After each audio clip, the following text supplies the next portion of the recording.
friends. Good morning, Lou. Good morning. And thank you so much for joining me again today.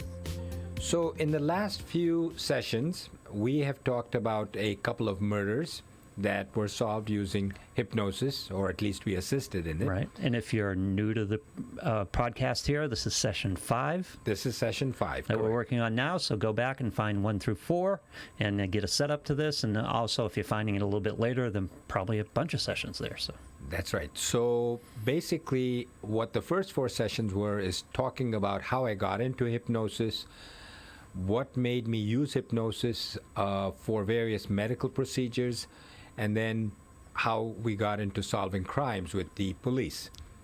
So this particular episode or session has to do with the state police and a murder that would have gone cold and unsolved were it not for one witness who saw something. Mm-hmm. So basically, I was in the hospital, as usual, a resident, and I got a call from the reception, again, like before, saying that there's police officers to see you. Were there cases in between?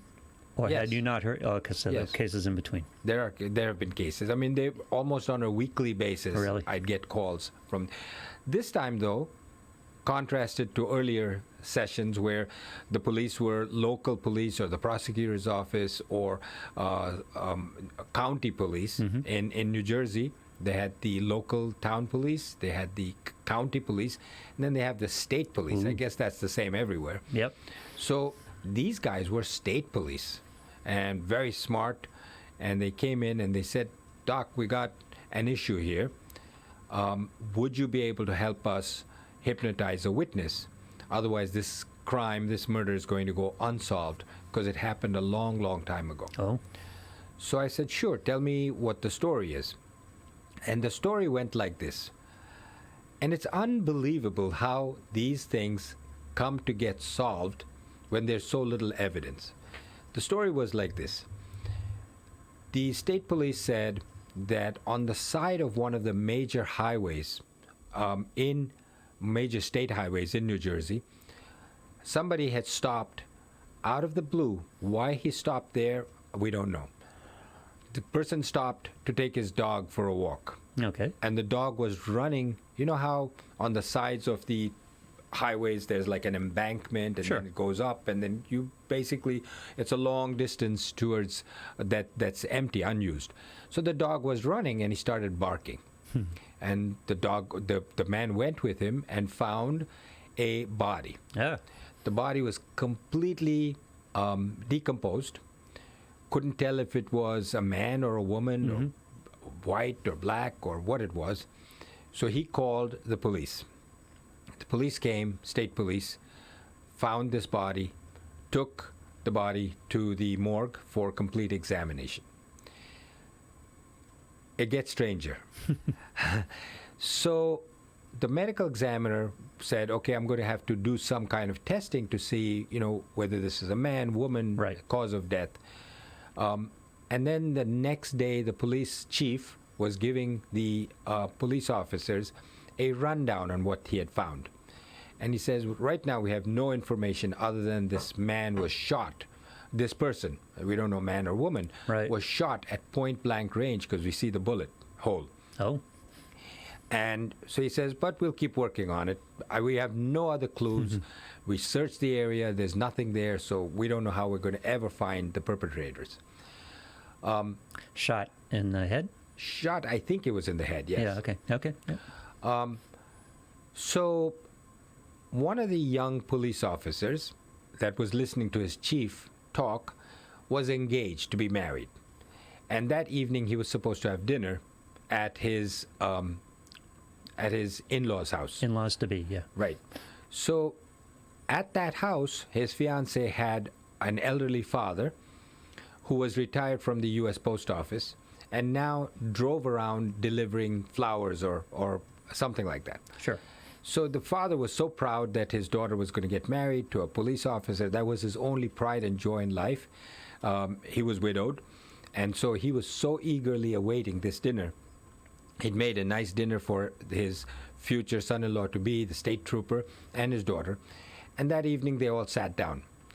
And so the police officer was telling the story. He says, today we found, or yesterday or day before, whenever it was, they found the body. And we have no idea if it's a man or a woman or what it is.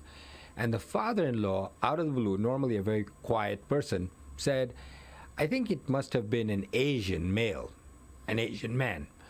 And the state trooper said, why do you say that? Yeah. And he said, I don't know, just my gut tells me it's an Asian man. So they continued with the dinner. And the next day, the chief had the, whatever it's called, the briefing in the morning. Yeah. And he said... This guy brought it up? No, he didn't say Okay, anything, all because, right. he thought it was such a crazy Yeah, thing. The exactly. father-in-law Yeah. to be doesn't even know anything about it. And he Right. said, Asian man, so he just kept quiet. The police chief said that the medical examiner determined that the body was that of a male, based on certain findings, and that it was an Asian male. Okay. And so the state trooper, the son-in-law to be, went to the chief and said, hey, boss, this is what my father-in-law to be said yesterday.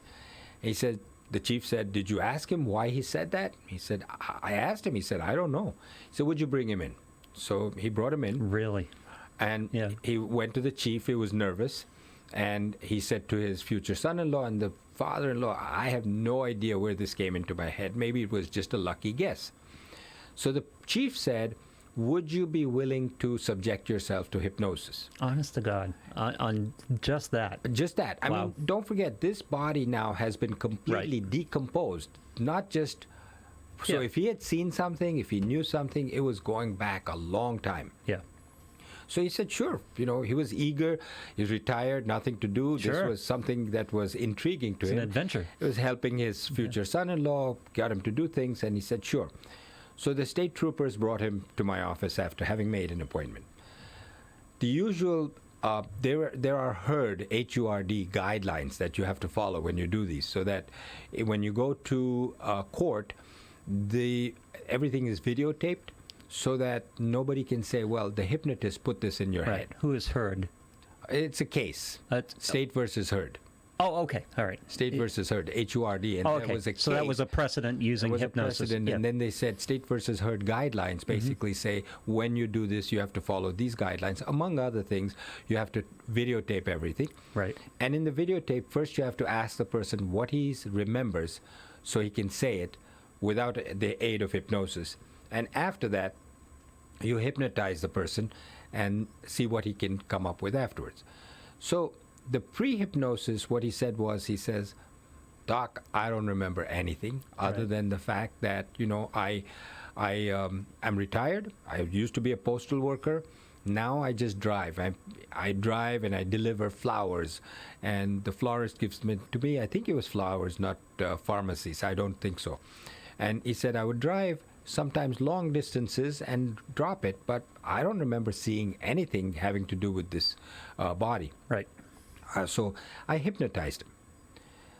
What was so fascinating that even such a long time after the murder actually took place, what came out under hypnosis?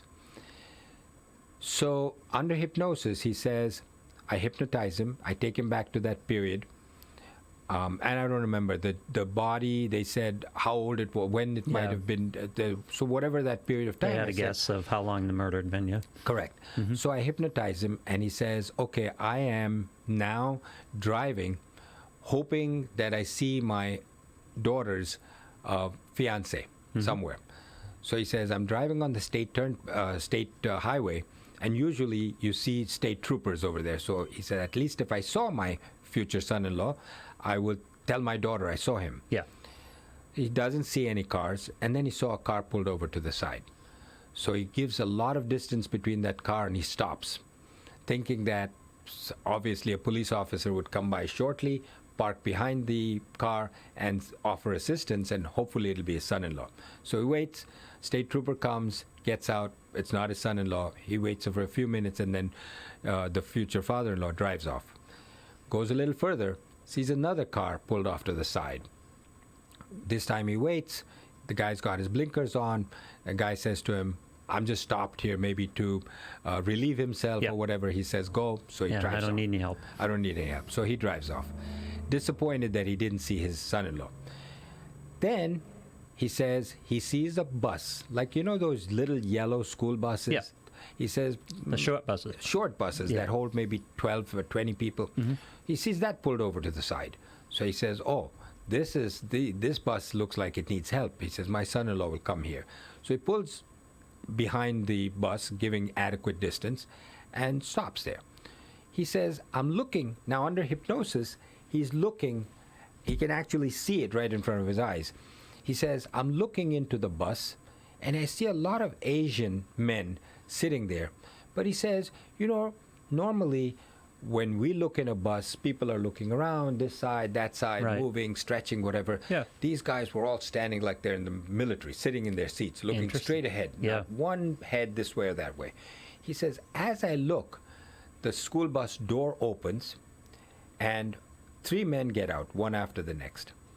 One guy walks in front, looking straight ahead, as if he's marching, Yeah. and 2 guys on either side of him. And I'm thinking, he says, that these guys are going to take a leak, Yep. but he says they're walking as if they're, you know, going to Yeah. a firing squad or something. Yeah.